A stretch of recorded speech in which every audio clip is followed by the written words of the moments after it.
L'heure de l'Afrique a sonné. Elle n'a pas sonné simplement en Afrique, elle a sonné dans le monde. Elle a sonné dans le cosmos, elle a sonné dans l'univers infini. Sur le plan de la justice cosmique, Africa is back.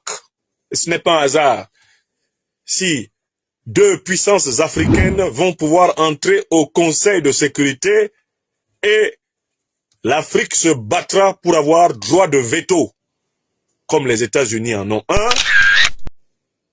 comme la Grande-Bretagne qui n'a même pas la taille d'un grand pays africain en a un, comme la France qui n'a même pas la taille d'un grand pays africain en a un.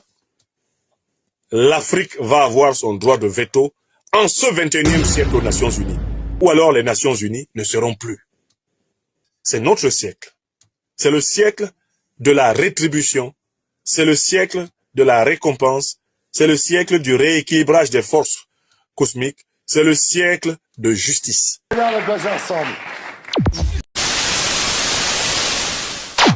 Les États-Unis se disent favorables à l'octroi de 2 nouveaux sièges permanents pour les pays africains au sein du tout-puissant Conseil de sécurité de l'ONU.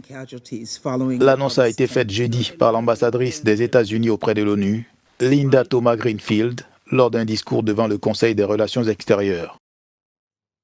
La diplomate a indiqué qu'il s'agit d'une suite logique à l'annonce faite il y a 2 ans par le président Joe Biden, selon laquelle les États-Unis sont pour l'élargissement de cet organe de 15 membres.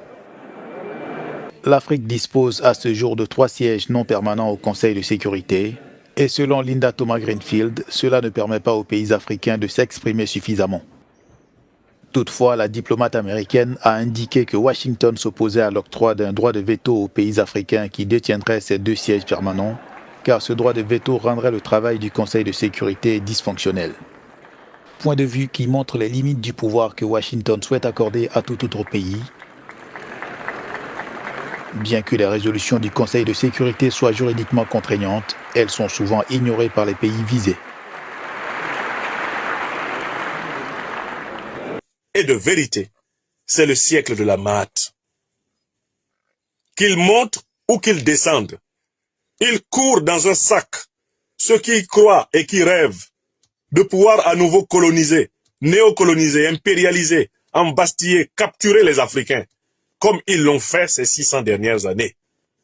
C'est terminé.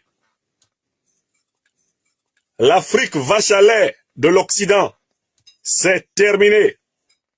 L'Afrique vache à lait du Moyen-Orient, c'est terminé. L'Afrique esclave des dictateurs africains corrompus, c'est terminé. Ils vont être progressivement gommés les uns après les autres par la houle imparable de l'histoire.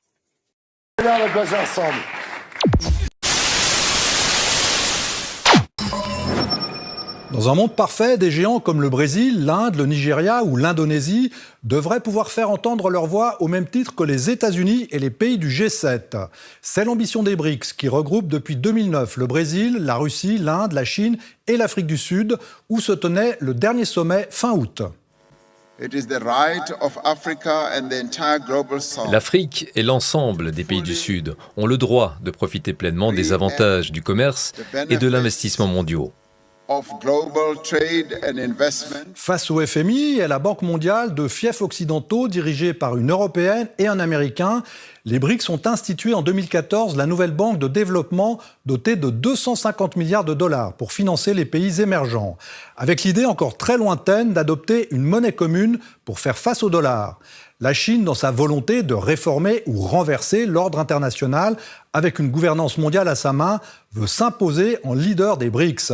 Je pense que le 21e siècle sera marqué, il a déjà commencé à l'être, par une réorganisation du monde et des rapports de force entre les nations. Nous sommes encore les héritiers du monde de 1945 et on est dans un monde qui reste marqué par les empires coloniaux, par le fait que le pouvoir mondial se partage entre quelques pays. Ce monde-là, il est terminé de fait. On voit bien aujourd'hui le monde postcoloniale réclame sa voix au chapitre, les puissances moyennes émergentes se font entendre, l'Inde, l'Afrique du Sud, le Brésil, etc. Et pourtant, les structures mondiales sont toujours les mêmes.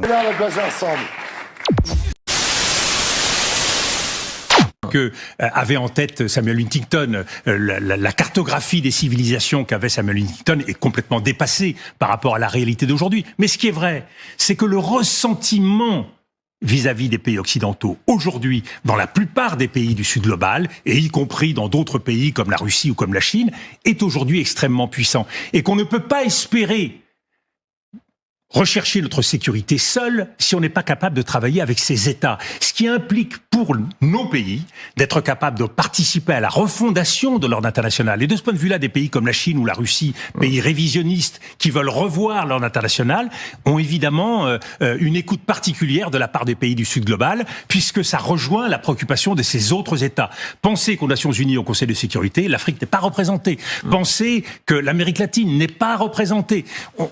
Comment travailler ensemble alors que nous n'avons pas une représentativité du monde. Donc c'est tous ces éléments qu'il faut mettre bout à bout et arrêter de tout voir à travers notre propre expérience. On a commis la même erreur et on commet aujourd'hui la même erreur en Ukraine. Regardez avec les seules lunettes de nos intérêts ou des intérêts de l'Occident nous coupe de cette réalité d'un monde qui change. Est-ce qu'il y a une fatalité dans le panorama que vous dressez à ce que l'Occident réduise? Poutine est toujours là, affaibli à bien des égards, mais il est là. Xi Jinping, si puissant. Le monde arabe, on vient d'en parler, si puissant. Les BRICS, si puissants. Est-ce que de fait, mécaniquement, nous sommes en train de réduire?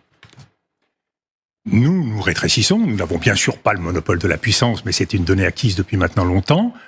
Mais en plus, oui, notre voix est moins écoutée. La voix de l'Europe. De quel poids pèse-t-elle aujourd'hui au Proche-Orient ?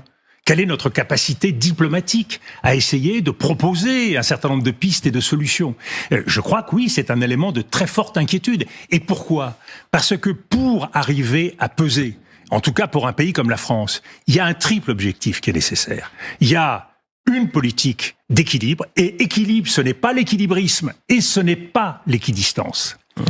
Une politique d'initiative qui vise en permanence à essayer de faire des propositions et une politique d'indépendance. Et de ce point de vue-là, permettez-moi de le dire très franchement, le retour de la France dans l'organisation intégrée de l'OTAN a nui à la singularité française. C'était une erreur décisive, cela, d'entrer dans le commandement intégré de l'OTAN ? Ce fut un élément de banalisation de la voix de la France, qui s'est traduit par ailleurs, dans la même période, par un alignement assez systématique sur les États-Unis.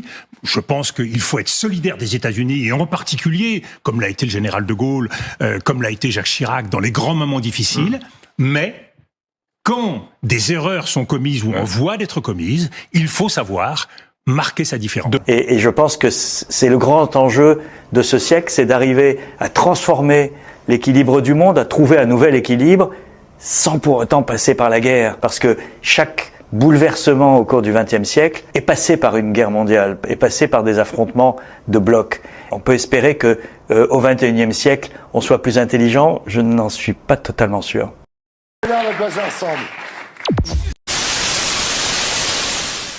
Alors bon, et pour évoquer Dominique de Villepin, c'est une figure que je trouve assez antipathique, moi à titre personnel, mais ce qui est gênant dans les critiques qui lui sont adressées, c'est leur caractère oublieux, parce qu'en réalité, Dominique de Villepin est fidèle à la ligne du gaulo-mitterrandisme, qui a été un peu la ligne stratégique de la diplomatie française depuis des décennies, et le gaulo-mitterrandisme justement se distinguait de l'atlantisme par un certain nombre de refus d'aller dans l'occidentalisme, notamment en ce qui concerne le Proche et le Moyen-Orient, et même l'Amérique latine, exprimer une différence vis-à-vis des États-Unis et du bloc anglo-saxon. Alors, du point de vue d'une personne d'origine africaine comme moi, le gaulo-mitterrandisme, c'était un impérialisme qui avait pour vocation de se montrer plus beau qu'il n'était à certains endroits, comme le Proche-Orient et l'Amérique latine, et qui exprimait sa violence post-coloniale de manière assez aveugle en Afrique. Et donc Dominique de Villepin en est une incarnation, parce qu'il a été au cœur de la guerre civile en Côte d'Ivoire. Il a été également au cœur l'histoire du coup d'État contre Aristide, avec Régis Debray, un intellectuel flamboyant, mais qui a joué un jeu terrible, notamment parce que l'ancien président Aristide réclamait des réparations suite à toutes les infamies esclavagistes et coloniales à Haïti. Donc, effectivement, c'est une posture qui a ses limites, puisque c'est toujours une posture impérialiste, mais mais d'un point de vue systémique, dans le monde, la voix de la France avait cet avantage-là qu'elle relativisait la voix unilatérale des Américains et des Anglo-Saxons sur des conflits importants comme le Proche-Orient. Alors dire la même chose que De Gaulle et Chirac sur la Palestine aujourd'hui revient à être islamo-gauchiste. Ça veut dire que non seulement ils sont hostiles un peu bêtement à Dominique de Villepin, mais en plus ils ne rendent pas justice à l'histoire de France, et c'est vraiment dommage. Bien sûr, et je terminerai là-dessus, parmi les reproches qui sont faits à Villepin, évidemment, et le fait qu'alors d'abord il est venu à la fête de l'UMA, c'est une tradition, il y a toujours un opposant politique qui est invité à la fête de l'UMA, hein, c'est tous les ans comme ça, mais on se rappelle évidemment de son bilan politique de droite en France, mais n'oublions pas sur cette question géopolitique, et tu l'as souligné, mais n'oublions pas le 2003, enfin, n'oublions pas l'Irak, n'oublions pas les Nations Unies, et n'oublions pas le fait que de son fameux discours de 2003 pour dire que nous n'irons pas, la France n'ira pas en Irak, et ça je lui en serais gré, je pense quelques décennies encore si on me prête vie.